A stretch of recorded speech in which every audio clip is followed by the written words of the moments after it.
헌정사상 원내 교섭단체 최초의 30대 당대표에 오른 이준석 국민의힘 대표.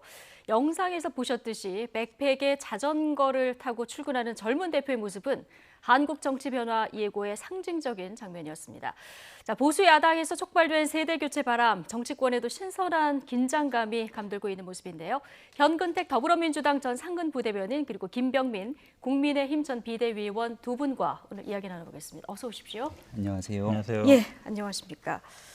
자, 앞서 저희가 영상에서 봤습니다만은 평소처럼 따릉이 이 서울시에서 운영하는 이제 자전거인데 이거 타고 백팩 메고 이거 뭐 이준석 대표가 평상시에도 하는 건데요. 야당 대표가 돼서도 이런 모습으로 하는 게 좀 생경하긴 합니다. 그렇죠. 신선한 모습이죠. 예. 신선한 모습이고 예전에는 아마 이 규제 심하기 전에는 그 뭐랬죠? 킥보드 타고 다녔어요. 킥보드. 예, 킥보드 예. 타고 뭐 싣고 택시 싣고 이러다가 지금 이제 킥보드는 이제 안전모 써야 되잖아요. 이제 그러니까 규제가 그런 것 같은데. 강화됐죠. 그렇죠. 예. 근데 이제 요것도 좀 말이 나오더라고요. 자전거도 이거 써야 된다. 뭐 처벌은 안전모 써야 없는데 된다. 예, 이런 예. 얘기 나온 것 같은데. 근데 사실은 이게 계속 가긴 힘들어요. 왜냐하면 당 대표라는 게요. 전국을 다녀야 됩니다. 네. 전국을 다니는데 지하철 타고 다닐 수는 없잖아요. 그렇죠. 제가 보기에는 아마 국회 오갈 때나 오가지 아마 멀리 다닐 때 쉽지 않다. 예. 그래도 어쨌든 이렇게 신선한 모습으로 예. 오가오는 게 왜 정치라는 게 우리 국회 가보시면 알겠지만 차도 쫙 서 있고 의원님 모시러 다 이렇게 대기하고 있잖아요. 그러면서 어찌 보면 의절이라든지 예. 서열이라든지 이런 걸 굉장히 중요시하는 문화인데 걸어갈 때 보면 다 순서대로 가거든요. 그런 게 좀 어찌 보면 신선한 모습이고 저는 뭐 좋게 보고 있습니다. 예. 그러니까 불필요한 의전 때문에 조금 약간 무겁게 돌아가는 측면들이 있는데 이런 데 대한 좀 파격적인 행보를 보여준 게 상징적이라는 얘기 해주셨습니다. 의전 서열로 따져보니까 8위 네. 정도인데 뭐 계속 자전거 타고 다니면 경우에는 문제가 없을까 이런 생각도 살짝 듭니다. 이런 거 파괴하라는 게 국민들께서 30대 보수정당의 첫 당대표를 만들어준 힘이 아닐까 싶습니다. 예. 기존에 보였던 무거웠던 관행들이 있지만 그런 관행들이 국민들이 보여줬던 모습만큼 제대로 된 정치 변화들을 가져오지 못했기 때문에 한 번쯤 우리가 보지 못했던 장면들을 이렇게 변화를 통해서 만들었으면 어땠을까라는 생각들을 가졌던 것 같고요. 굉장히 신선한 모습들이 많이 나타나고 있죠. 특히나 이게 어느 날 연출된 쇼라면은 국민들 보기에 굉장히 불편한 상황일 수도 있겠지만 예. 이준석 대표 같은 경우는 지하철을 꽤 오랜 기간 동안 타고 다닙니다. 노원구 상계동 이 지역구기 때문에 그곳에서 여의도까지 오기에는 사실 차로 오더라도 굉장히 교통 체증들이 심한 곳이거든요.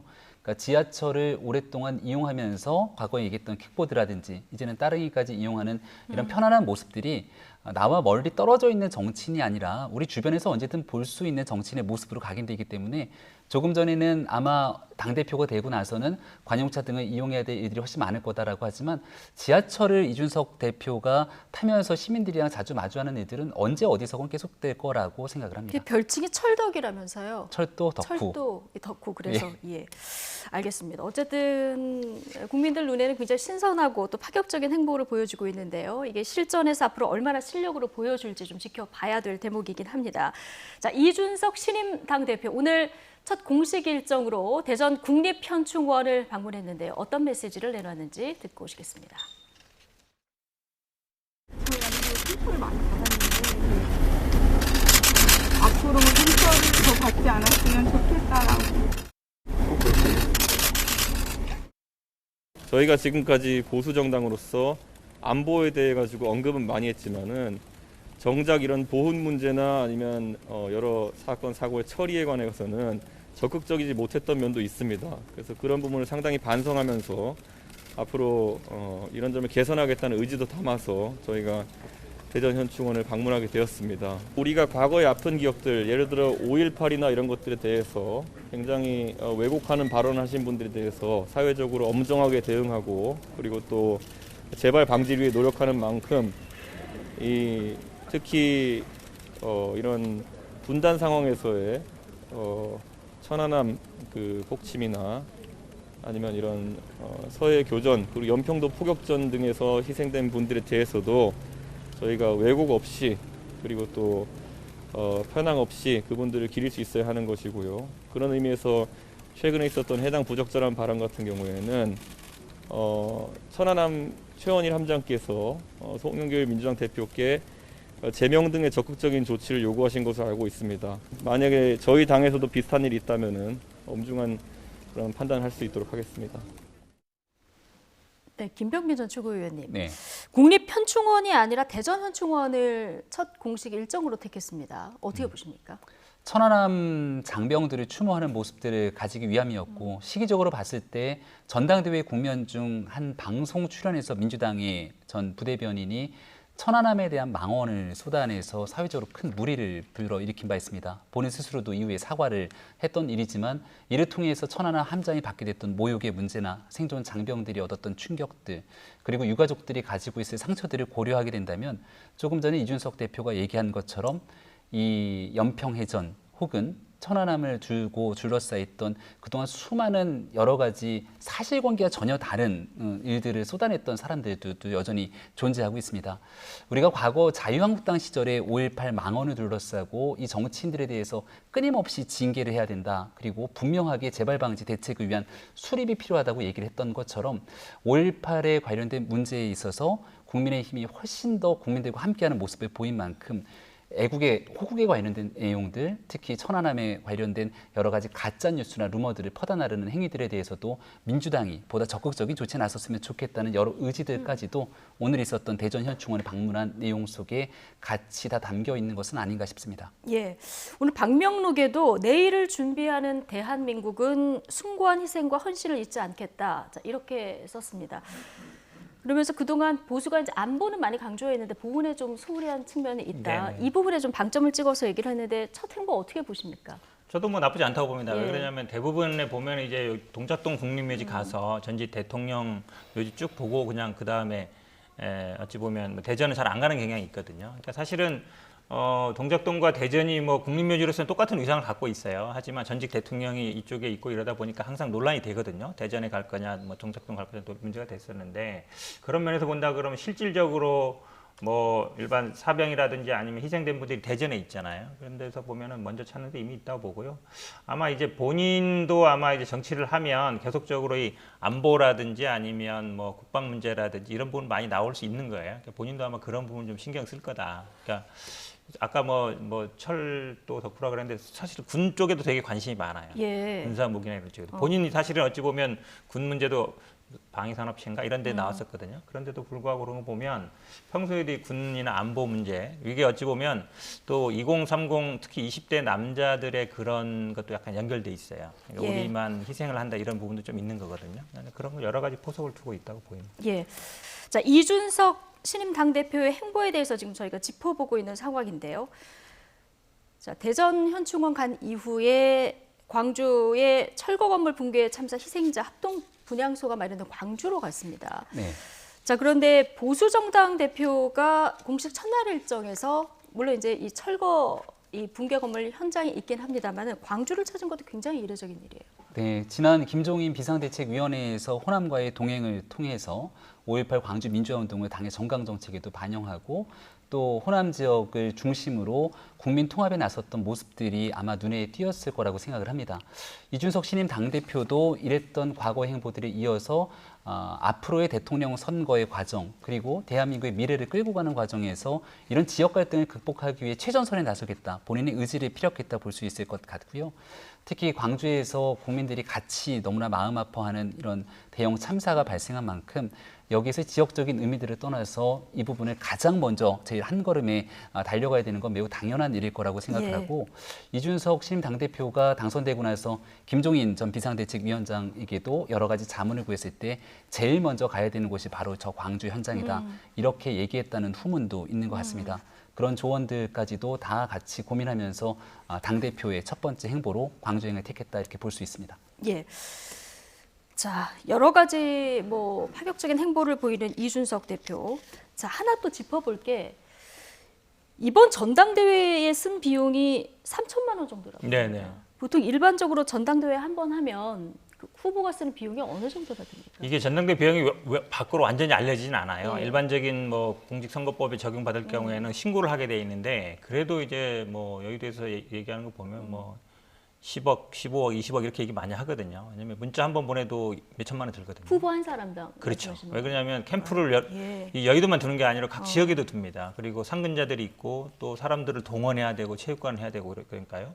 문자 한 번 보내는 것도 한 몇 천만 원 들거든요. 당원이 30만 원이니까 생각을 해주시면 장문 보냈을 때 100원이면 3천만 예. 원인데 근데 문자도 안 보내고 사무실도 안 왔고 그냥 뭐 사람들도 자전거 어찌 타고 보면 동원하지 다니면서, 않고 예, 이랬다는 서로 거거든요. 예. 그때 사실은 아마 저도 이 문자 안 보내고 사무실 안 왔고 이런 부분이 쉬운 게 아니에요. 근데 이준석이 아니라면 또 누가 이런 선거운동을 할 수 있을까라는 생각이 예. 들어요. 아무나 못하는 거거든요. 인지도도 있지 방송에서 굉장히 알려져 있잖아요. 그러니까 지나가도 사람들이 알아볼 정도 되는 거는 쉽지 않거든요. 그러니까 이게 물론 정치 문법을 바꾼 건 맞는데 또 이걸 일반적으로 모두가 다 할 수 있느냐 이게 쉬운 일은 아니에요. 이준석이기 때문에 할 수 가능한, 있는 일이다라고 개인적으로 선거 생각하고 방식이었다.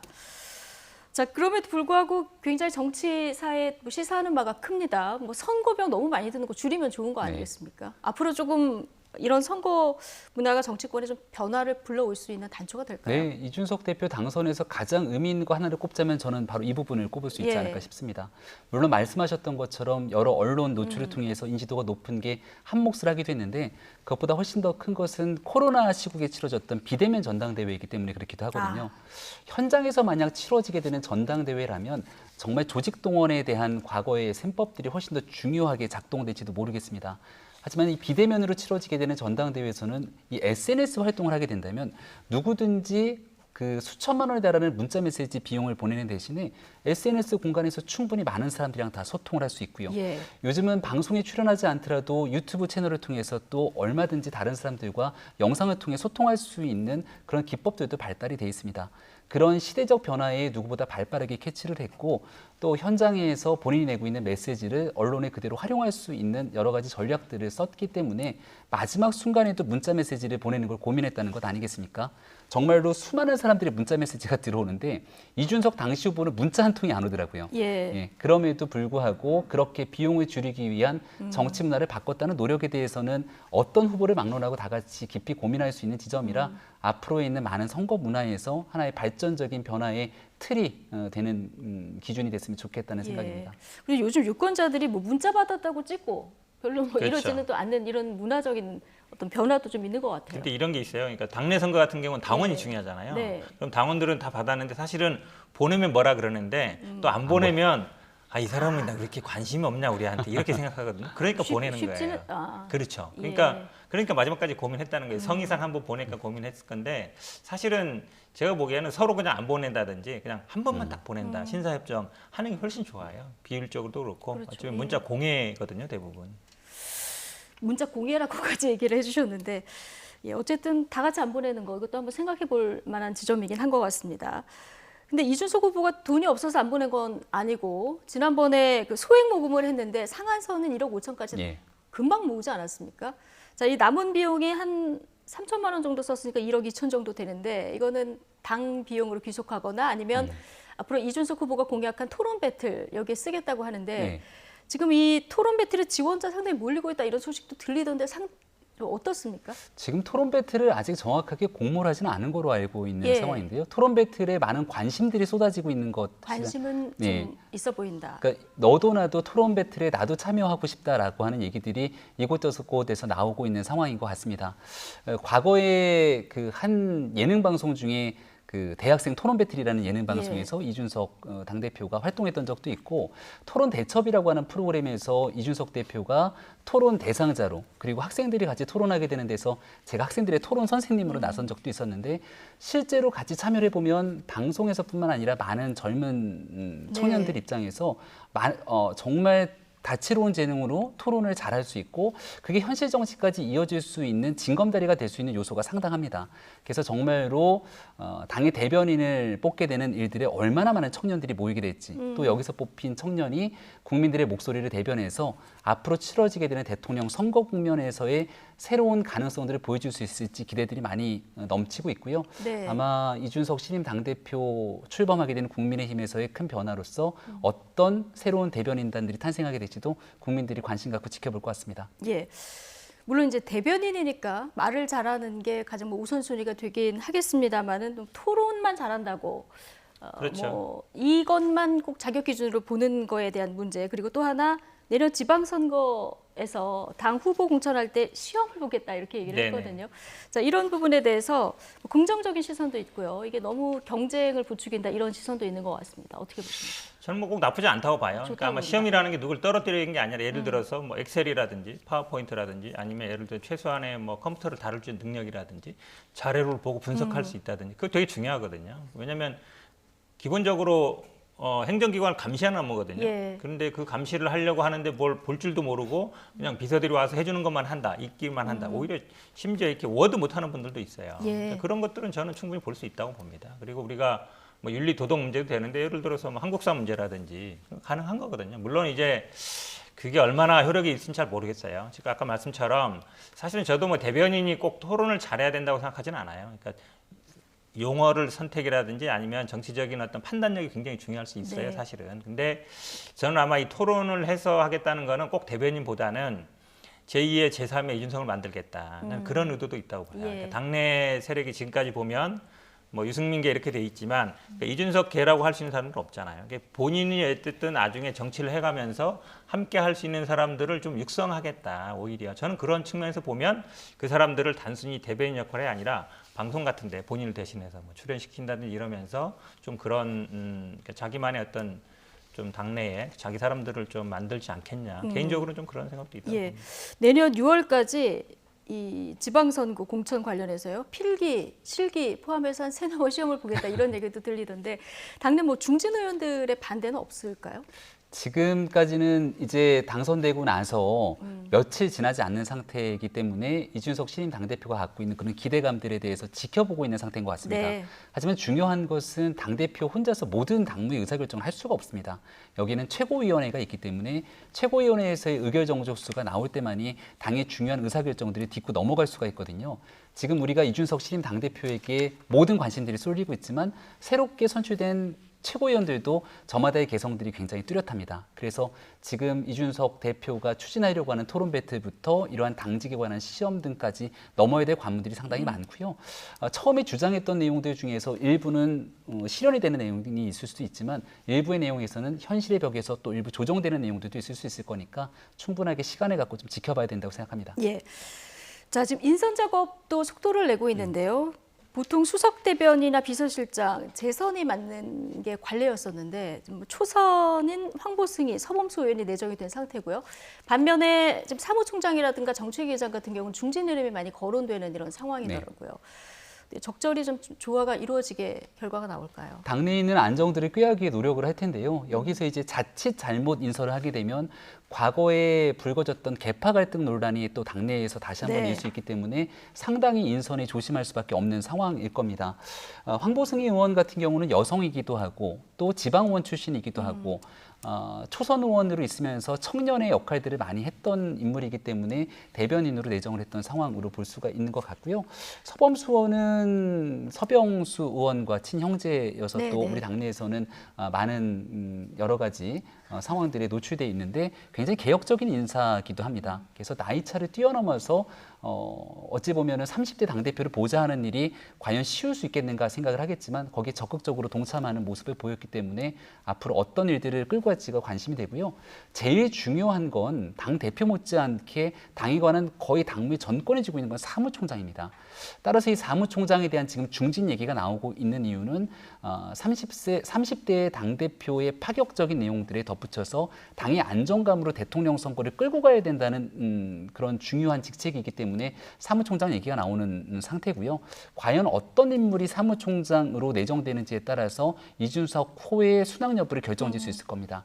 그리고 제일 중요한 건 누가 뭐래도 대선으로 가는 길목에 브레인 역할을 하는 여의도 연구원장일 텐데요. 예. 우리가 민주연구원의 양정철 원장을 기억해 본다면 대통령 선거의 최종 브레인의 역할을 누가 하게 될 것인지 그리고 정책위 의장은 대통령 선거로 가는 길목에서의 당의 모든 대통령 선거 공약을 또 마무리하는 일을 하는 터라 이 세 개의 요직을 어떻게 인선하는지도 눈여겨보면 좋겠다는 생각입니다. 예. 지금 저희가 그래픽으로 정리해서 보여드리는 거는 지금까지 이제 하마평에 오르신 분들이고요. 이 결과는 어떻게 규결될지 좀 지켜봐야 될 것 같고요. 이번에 국민의힘 전당대회에서 당 대표만큼 이변이 최고위원 선거다 이런 얘기가 나오거든요. 네. 3명이 여성이고 2명이 초선입니다. 그리고 지금 이준석 대표가 그 지명직 최고위원 여기도 원외 여성을 고려하고 있다 이런 얘기가 알려지면서 결과적으로 보면은 여성 비율이 굉장히 높아지는. 그렇죠. 여성, 예. 그러니까 어쨌든 수석 최고위원도 여성이 했고요. 그러니까 지금 최고위원 중에 현역은 2분밖에 없습니다. 둘 다 예. 초선이에요. 여기까지 또 만약에 원외 최고위원이 들어오면 여성을 들어온다 그러면 여성 비율도 굉장히 많아지고 지금처럼 70% 이상 되고 또 원외 비율이 굉장히 많아지는 것이죠. 어찌 보면 그만큼 지금 국민의힘이 바뀌고 있는 것 같습니다. 바뀌는 상황인 것 같은데요.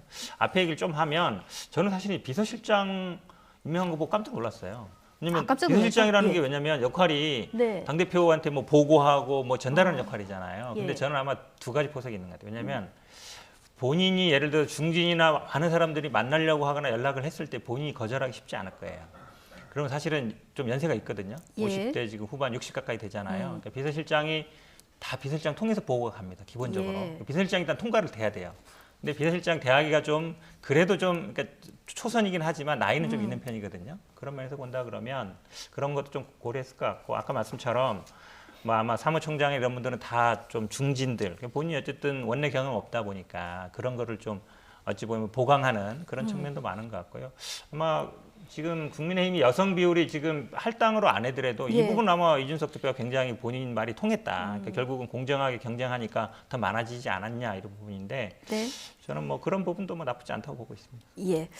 자, 이제 당직 인선을 끝낸 다음에 아마 처음 리더십 시험 때가 국민의당과의 통합 문제 아닐까 싶은데 같은 상계동 주민이시잖아요. 어제 동네 커피숍에서 번개 회동을 했다고 하는데 합당 문제 좀 빨리 진전이 있을까요?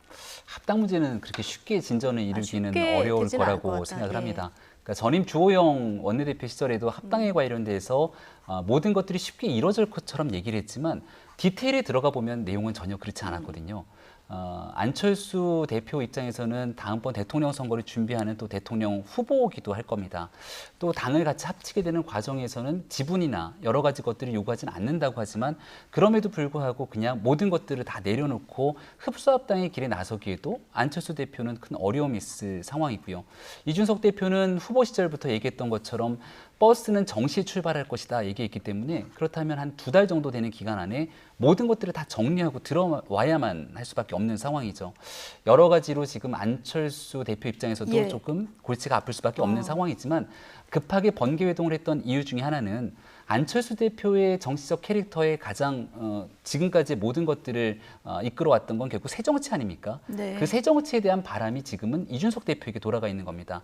국민의 거센 바람이 불고 있기 때문에 여기에서 같이 손을 내밀면서 만날 수밖에 없었던 형국이지만 정치적 이해관계에 따라서 과연 안철수 대표와 이준석 대표 간의 그 나름대로의 조화를 이뤄낼 수 있는 정치적 리더십이 어떻게 규결될지는 상당히 어려운 현안과 과제에 놓여 있는 것은 분명하다 이렇게 그렇게 말씀드립니다. 보시는군요. 그러니까 관심이 지금 국민의힘 특히 이준석 대표로 너무 많이 쏠려 있기 때문에 안철수 대표가 선택할 수 있는 여지가 조금 줄어든 거 별로 아니냐 이런 없죠. 생각도 그렇긴 듭니다. 한데 예. 저도 비슷하게 봐요. 이게 예. 쉬운 문제가 아니에요. 그러니까 반대로 물으면 이런 거죠. 그동안 그 1km밖에 안 되는데 왜 그렇게 사이가 안 좋았을까? 미리 만났으면 되죠. 그러니까 입장이 바뀐 거죠. 완전 예. 가불이 바뀐 건데 사실은 이제 정치인들이 공천 과정에 있었던 앙금은요. 거의 정치 그만두기 전까지 갑니다. 왜냐하면 예를 들어서 그 이후에 이준석 대표가 뭐 의원이 됐거나 이랬으면 풀릴 수 있어요. 안 됐잖아요. 어쨌든 그 당시 기준으로. 그리고 이게 지금 근본적인 문제가 지난번 뭐 지역위원장 공모할 때도 문제가 됐지만 국민의당 입장에서는 당대당 통합을 원하는 거예요. 근데 이준석 대표는 계속 방송에 나와서도 뭐 숙갑을 후하게 쳐드리겠다고는 말은 했지만 안철수 대표 그냥 개인적으로 들어오시라. 전력이 99%니까 나머지 분들은 뭐 그냥 승계하든지 알아서 하면 된다 했거든요. 내부적으로 보니까 뭐 당직자 승계 문제나 뭐 채무 승계 문제 이런 데도 있는데요. 사실은 알고 보면 굉장히 복잡하다. 그리고 안철수 대표 입장에서는 들어가면 사실은 본인은 그냥 역할이 없어요. 당대표 할 것도 아니고. 그럼 결국은 본인은 사라지고 윤석열 총장 입당하느냐 마느냐 문제만 알기 때문에 본인이 최고의 어찌 보면 몸값을 칠 수 있는 거는 입당하기 직전이거든요. 입당할 때 협상이기 때문에 네. 저는 아마 그거는 대선 때까지 쭉 갖고 갈 가능성이 높다. 그래야만이 본인도 어떤 식으로든지 간에 대선에 나갈 수 있는 기회가 생기기 때문에 제가 보기에 뭐 만나긴 했지만 결코 예. 쉬운 문제는 아니다라고 보입니다. 아, 국민의힘이 지금 주도권을 갖게 됐기 때문에 오히려 쉽지 않을까 생각했는데 두 분 모두 생각보다 이건 좀 지난한 과정을 겪을 것이다. 이렇게 좀 전망을 해주셨고. 자, 범야권 대선 주자들 셈법도 좀 복잡해졌을 텐데요. 최대 관심사인 윤석열 전 검찰총장의 국민의힘 합류 여부와 시기는 여전히 안개 속입니다. 자, 이준석 대표, 국민의힘의 대통령 선거 경선 시점을 8월 중순으로 보고 있다며 첫 가이드라인을 제시했는데요. 이 얘기 잠깐 듣고 오시죠. 경선 일정을 제가 아무리 땡긴다 하더라도 실무적으로는 8월 중순 말 이후에야 시작시킬 수 있습니다. 그렇기 때문에 특정 주자가 들어오는 것을 배제하기 위해서 경선 일정을 조정하고 이런 것은 가능하지도 않습니다. 그렇기 때문에 그런 부분은 좀 우려가 적을 거라 생각합니다. 윤석열이라는 사람도 우리 당에 합류한다면은 그의 생각이 닫히지 않은 상태로 들어왔으면 좋겠습니다. 탄핵에 대한 그분의 입장이라든지 공무원으로 생겼던 여러 수사에 대한 입장을 그분이 다치지 않고도 우리 당에 들어있다 그러면은 우리의 지형은 넓어질 것이고요. 저는 그분들의 개성과 삶의 궤적과 그리고 철학을 유지한 채로 저희 당에 합류하실 수 있는 길을 열어드리고자 합니다. 네. 일단 경선 일정 관련해서요. 당선 이후에 시점을 밝힌 게 첫 번째 정류장이 8월 중순입니다. 이게 경선 과정에서 얘기했던 것보다 조금 늦춰진 것 같기도 한데요. 원래 당의 일정에 따르면 한 7월 정도에는 경선 열차를 출발시켜야 됩니다. 민주당은 이제 곧 경선 열차를 출발시키고 9월이면 최종적인 후보가 확정이 되죠. 당시 전당대회 때 나경원 후보 같은 경우는 9월 추석을 얘기했지만 그때까지는 너무 늦는 상태이기 때문에 아마 최대한 늦춘다 하더라도 8월 중순에서 말 정도에는 경선을 시작할 때만이 11월 당에 우리 당원 당규에 규정돼 있는 당의 최종 후보 선출이 가능하다 이렇게 얘기를 하고 있는 것이죠. 그러니까 이준석 대표가 얘기하고 있는 건 8월 말 정도면 한 2달 정도의 시간이 남았으니까 그때까지면 밖에 있는 안철수 대표나 윤석열 전 총장 등 충분하게 본인의 거취를 정리할 수 있는 시간을 드린 것 아니냐. 네. 그때까지는 정리하고 들어와서 경선에 참여해달라 이렇게 얘기를 하고 있는 것이고요. 하지만 결국은 n분의 1의 상태 속에서 그냥 다 들어와서 치르자고 하는 상태에서 윤석열 전 총장이 굉장히 높은 국민의 지지를 받고 있는 유력 대권 주자임을 감안하면 그냥 선뜻 8월 말까지 그냥 들어오겠는가 하고 하는 고민들까지 있기 때문에 여전히 이 내용도 풀어야 될 숙제들 많이 남아있다고 봅니다. 그렇죠. 오늘 윤 전 총장 측 지금 공보 라인 갖추지 않았습니까? 첫 메시지가 나왔는데 입당 등 모든 선택이 열려 있다 이렇게 얘기를 했습니다. 자, 8월 전 결단을 내릴까가 관심인데 이거 조금 진일보한 메시지라고 봐야 됩니까? 아닙니까? 사람만 바뀐 거죠. 본인이 입장 얘기 지켜봐십시오 얘기하다가 예. 이제 대변인 통해서 그러니까 대변인이 데뷔했다 정도 이미지 메시지가 바뀐 건 아니다라고 보고요. 근데 저는 이준석 대표의 말은 좀 바뀌었다고 봐요. 왜냐면 지금 말씀하신 것처럼 경선 과정에서는 2번 선다 이랬거든요. 네. 처음 서는 거는 당내 경선이고 두 번째 서는 거는 단일화라 그랬어요. 야권의 전체. 그렇죠. 야권의 예. 단일화. 근데 지금은 그거 언급 안 하고 있잖아요. 예. 근데 이제 첫 번째 서는 것만 조금 늦춘 거예요. 그러니까 그러면서 사실은 들어와야 된다. 들어와서 근데 이제 사실은 처음에는 이제 단일화 국면이 있을 걸로 보는데 지금 얘기하는 거 보면 단일화 국면 없다라고 얘기하는 거거든요. 없다라기보다는 약간 그 말은 그 뜻을 안 하고 있단 말이에요. 그러면 약간 바뀐 거죠. 예. 어쨌든 되기 전에는 단일화라는 것도 염두에 두지만 지금은 아니다. 그러니까 무조건 들어와라. 정시 출발한다는 걸 계속 강조하고 있잖아요. 그런 면에서 본다 그러면 예전에 서울시장 경선할 때 안철수 대표한테 대하는 거랑 비슷한 거죠. 입당해서 경선하든가 아니면 없다라고 얘기하는 거라서 저는 당의 대표로서는 옳은 자세라고 봐요. 그리고 당내에서 경쟁을 해야 되기 때문에. 근데 어찌 보면 윤석열 전 총장 입장에서는 들어가든 말든가 결정을 해야 될 텐데 저도 비슷하게 봅니다. 지금 지지율이 굉장히 앞서고 있기 때문에 굳이 내가 들어가서 할 필요 있나? 나중에 어차피 거기 아무도 없으면 내가 원효자 될 수 있는데 이 생각 안 할 수 없거든요. 네. 그러면 사실은 이걸 어떻게 조절할까? 이것도 제가 보기에 쉽지 않은 문제 같습니다. 8월 그 첫 버스 정류장에서 설 때 탈지 말지가 관심이었는데 두 분 다 조금 쉽지는 않을 것이다 이렇게 보시는 거군요. 일단은 8월까지는 2달 정도의 시간이기 때문에 입당까지는 충분한 시간을 주어집니다. 다만 이제 지금까지 이준석 대표가 보여왔던 행보는 윤석열 전 총장이 높은 지지를 갖고 있다고 해서 거기에 특별한 혜택과 특별하게 존중을 해갖고 모셔오기 위한 그런 행보들은 따로 하지 않는 것이거든요. 네. 당에 있는 모든 주자들도 있기 때문에 거기에서 입당할 수 있는 길은 열어드리겠다고 얘기를 하고 있는 겁니다. 그럼 윤석열 전 총장 입장에서는 여기에 대해서 그냥 똑같은 행보로서 당에 무조건 입당하고 들어가서 경선을 치르기에는 본인이 갖고 있는 정치적인 국민의 기대감을 고려했을 때 여러 고심이 생길 수밖에 없는 지점이죠. 그러니까 정치는 단순하게 산수처럼 1 더하기 1이 2가 되는 셈법은 아니지 않습니까? 네. 그리고 지금 정확하게 정치를 어떻게 하겠다라고 행보를 보이지 않고 있는 상황에서 밖에서 본인이 어떤 정치 세력들을 구축할지 이런 고민들이 있기 때문에 적어도 그냥 섣불리 선뜻 먼저 이 당에 들어가서 내 정치 행보를 시작하겠다 이러기에는 조금 주춤거림이 있을 것이고요. 밖에서 윤 총장의 행보를 막 이어가게 됐을 경우에 조금 더 모셔오기 위한 정치적 행동이나 제스처나 이런 일들이 필요하기 때문에 아마 이준석 대표가 지금까지의 행보와는 조금은 다른 모습을 조금 보여야 유연한. 되지 않아야 되냐라는 생각입니다. 알겠습니다. 어쨌든 입당하냐 마냐 이거는 앞으로 지지율 추이도 굉장히 영향을 미칠 것 같다 이런 생각이 드는데 지켜보도록 하고요. 자, 영선 30대 제1야당의 당 대표를 이미지 변신에 나선 국민의힘. 카운터파트가 된 민주당도 일단 환영의 목소리를 높였는데요. 그러나 내부적으로 긴장된 모습도 역력합니다. 오늘 아침 민주당 최고위 회의 내용 듣고 오시겠습니다.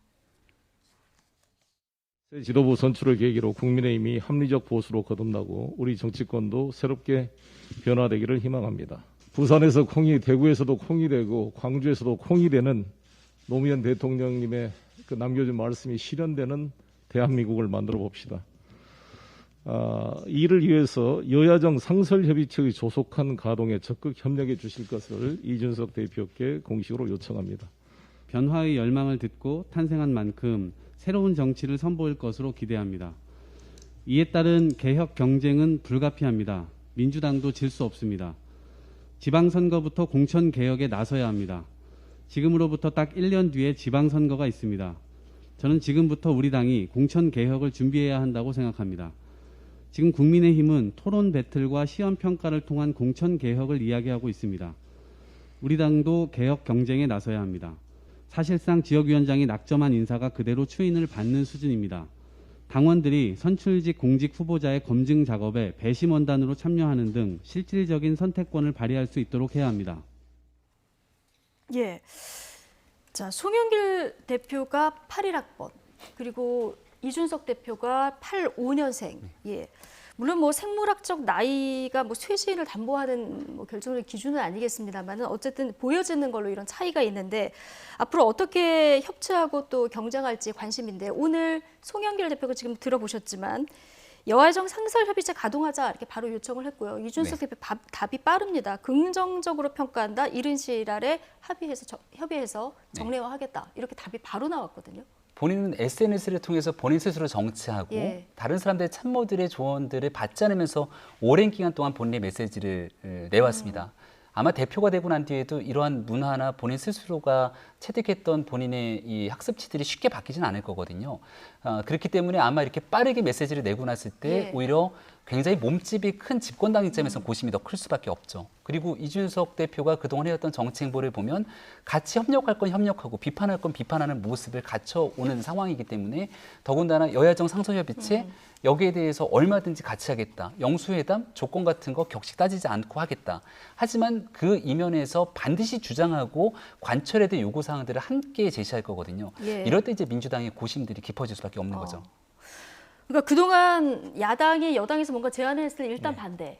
그렇죠. 목소리가 컸었는데 지금 이준석 대표 같은 경우는 일단 반응이 굉장히 빠르거든요. 민주당 지도부 입장에서 조금 이 부분 당황스럽지 않을까 싶기도 한데요. 아니, 그런 부분도 있는데요. 사실은 이제 만약에 당대표끼리 이렇게 붙었을 때 말싸움을 했을 때 거의 아버지 뻘이잖아요. 좀 일찍 갔으면. 그럼 이제 송영길 대표가 곤혹스럽겠죠. 지금 티격태격 만약에 한다 그러면 물론 뭐 그렇지는 않을 걸로 봅니다만 이준석 대표가 보면 약간 합리적인 면도 있어요. 받을 건 받고 그다음에 할 말을 또 하는 스타일이거든요. 그러니까 예의 갖춰서 할 말 안 하고 그러진 않을 거예요. 아마 사실은 뭐 송영길 대표와의 만남도 기대되지만 문재인 대통령과의 만남서도 아마 제가 보기에 본인이 하고 싶은 말을 할 거다 그런 스타일이고, 그러니까 저는 그런 게 오히려 긍정적으로 볼 수 있다고 봅니다. 그러니까 야당 입장에서도 말씀처럼 뭐 무조건 안 한다. 지난번에 김기현 원내대표도요. 대통령 한번 만나자 그러면 만나면 되잖아요. 뭐 형식적으로 안 만난다 그럴 필요 없거든요. 그러니까 굳이 지금처럼 뭐 나는 뭐 1대1도 괜찮고 다자일도 괜찮고 상관없다. 어디서 만나도 된다. 그러면 제안한 사람도 더 성의를 보여서 아 그럼 내가 뭐를 해야 되지 고민하는 거거든요. 저는 뭐 정치에 있어서 여야든 여야정이든 만날수록 좋다. 그리고 어떤 형식이든 뭐든지 간에 만나서 대화하는 게 기본적으로 지금 여야가라든지 여의도 정치 문화가 굉장히 어찌 보면 극단으로 가고 있거든요. 서로 예. 만나지도 않고 대화도 잘 안 돼요. 그럼 뭔다 그러면 당대표끼리 수시로 만나고 또 정부랑 만나는 건 저는 뭐 만날수록 좋다라고 보고 있습니다. 어쨌든 자주 만나는 거는 그럼요. 좋은 현상이다. 예. 좀 민주당 내에서 좀 긴장하는 분위기도 감지가 되는 것 같습니다. 조금 전에 이동학 최고위원 얘기 들어보셨지만 내년 공천개혁 국민의힘에서 굉장히 파격적으로 하겠다고 얘기를 했기 때문에 이 공천개혁에서 질 수 없다. 우리 더 공정하고 그렇죠. 엄격하게 하는 방안을 모색한 이 목소리가 바로 나왔거든요. 그러니까 이동학 최고가 어찌 보면 이제 이준석의 뭐 대항마가 될 수 있느냐 여부인데요. 사실은 이준석 최고의 장점이라는 거는 언론이에요. 언론에 지금 오늘 아침도 보니까 뭐 주말 사이에 3번이나 녹화해가지고 일정을 했더라고요. 예. 본인 일정 10개 하면서 방송도 다 하는 거예요. 그만큼 어찌 보면 언론의 친화적인데 우리 당에 이준석을 대항할 만한 사람이 지금 없어요, 솔직하게 얘기하면. 지금 솔직하게 없다. 없죠. 예. 근데 이거는 단순히 지방선거 문제만이 아니라 대선 국면에서 굉장히 민주당한테 리스크예요. 왜냐하면 대선 후보가 선출되기까지는 한 몇 달의 기간이 있거든요. 예. 그동안은 계속 제가 보기에 이준석 대표 같은 경우는 그동안 해오던 대로 할 거예요. 계속 방송에 나가고. 그러면 집중되거든요. 그러니까 민주당 입장에서는 이쪽에 관심을 끌만한 소재가 별로 없는 거예요. 아마 네. 예전에도 그냥 전 최고 할 때도 방송 많이 나가고 언론에서 관심을 가졌는데 지금 당대표 됐잖아요. 예. 당분간 아마 모든 이 언론에 관심이 집중될 텐데 사실은 언론에 관심이 집중되면 당 지지율 올라갑니다. 어떤 식으로든지 간에. 예. 그러니까 언론의 관심도가 지지율로 올라가는 수밖에 없어요. 지금 더구나 비대면 시대이기 때문에. 그런 면에서 참 민주당 입장에서는 걱정이 많은 상황입니다. 그러니까 뭔가 여론을 가져올 만한 이준석 같은 후보가 여당 내에 지금 안 보인다.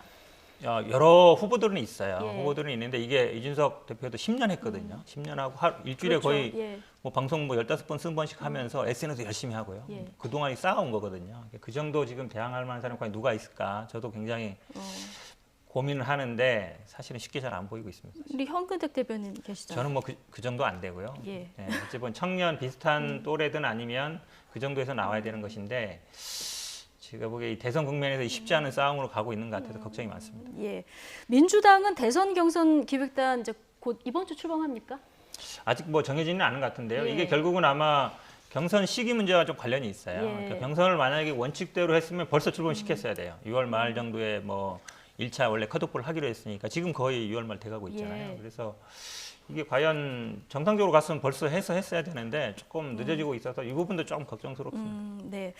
이 경선 기획단에 어떤 인물들이 포함될지 이 부분 아마 국민들이 굉장히 주목해서 볼 것 같은데, 자 어쨌든 이준석 돌풍이 지금 정권 교체는 아니냐 이걸 넘어서 지금 세대 교체라는 단어로 이제 수렴이 되는 부분이 있는데요. 최대 수혜자가 지금 민주당의 박용진 의원이다 이런 얘기도 나와요. 네. 저 국민의힘에서는 하태경 의원도 아마 곧 그 출마 선언을 할 것 같고요. 네. 하태경 의원도 순위권으로 들어오고 박용진 의원은 지금 2번 연속 여권 내 대선 주자 선호도에서 2위에 오르는 이런 모습을 보였거든요. 네, 박용진 의원이야말로 사실 가장 큰 수혜자겠죠. 우리가 지금 영선 의원 돌풍을 얘기합니다마는 박용진 의원이야말로 성균관대학교에서 총학생회장을 하고 그 다음에 20대부터 국회의원에 출마해서 계속 낙선을 거듭했고 네. 원외에 있으면서 대변인을 하면서 방송활동을 오래 했던 그런 기억들을 갖고 있습니다.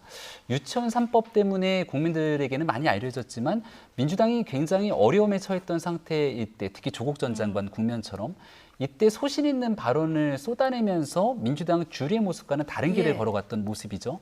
그러니까 지금 이준석 현상이라고 나타나고 있는 것은 물리적으로 나이가 젊다는 것으로 끝나는 게 아니라 예. 기성질서와 기성정치권이 모든 것들을 강요하더라도 아닌 것은 아니다라고 단호하게 맞서 싸울 수 있는 메시지가 필요한 상태입니다. 예. 그렇기 때문에 박용진 의원에 대해서 다시 한 번쯤 뒤돌아보게 되는 그런 지지도의 현상들이 나타나는 것 같고 그런 박용진 의원조차도 이미 나이가 40대 후반이 돼버렸죠. 지금 예. 민주당에서는 대선 71년생이시더라고요. 네, 나이가 50대인가요? 50대입니다. 50대. 50대인가요? 예. 벌써 그렇게 됐군요. 그러니까 이런 국면에서 민주당이 대선 기획단장을 젊은 사람으로 누군가 한 명을 내세우는 게 중요한 게 아니라 오히려 대통령 선거 일정을 조금 뒤로 늦추면서 차기 지도자로 성장할 수 있는 대선 후보에 40대 파격적인 인물을 내세우는 것이 훨씬 더 중요하지 않은가. 제가 개인적으로 봤을 때는 부산 지역이 예. 김혜영 의원 같은 인사가 파격적으로 나와서 대통령 선거에 나서고 기존에 있었던 정치인들이 뒤로 한 발 물리면서 오히려 한껏 응원하는 모습들이 갖춰지게 된다면 지금 대선 국면은 더 흥미진진하게 펼쳐질 수 있을 텐데 과연 민주당이 어떤 선택을 할지도 저는 굉장히 궁금합니다. 이게 원래 선거라는 게 후발주자들이 따라붙고 하면은 이게 그렇죠. 흥행이 되는 거 그렇죠, 흥행이 아니겠습니까? 되는 예, 지금 얘기를 하셨지만 민주당에서도 경선 연계에 대한 결론이 아직 안 나왔는데 국민의힘에서 보시기에 개인적으로 보시기에 경선을 연기하면서 이런 후발주자들이 좀 따라오는 이런 게 연출되는 게 좋지 않겠느냐? 저는 근데 흥행하고 시기의 문제는 아니라고 봐요. 말씀처럼 지난번 아마 서울시장 경선이 뜨거웠던 거는 당내 경쟁자 있고 안철수라는 밖에 경쟁자가 네. 있었기 때문이잖아요. 이번에 아마 전당대회 뜨거운 것도 세대 간 대결 구도가 됐기 때문이에요. 그런 면이 있어서 저는 오히려 이 토론 방식, 왜냐하면 국민의힘 같은 경우에는 스탠딩 토론 하잖아요. 핀 마이크 끼고서 하고, 그리고 서로 어찌 보면 지금 이준석 대표가 팀 배틀 토론도 하자 그러거든요.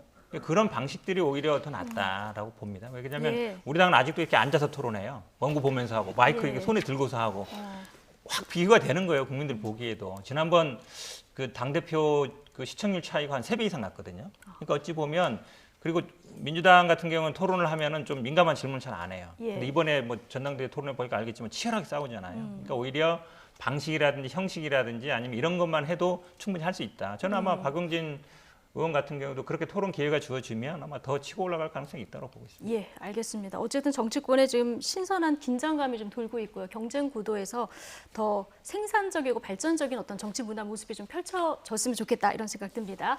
현근택 더불어민주당 전 상근부대변인 그리고 김병민 국민의힘 전 비대위원 두 분과 오늘 이야기 나눠봤습니다. 고맙습니다. 고맙습니다.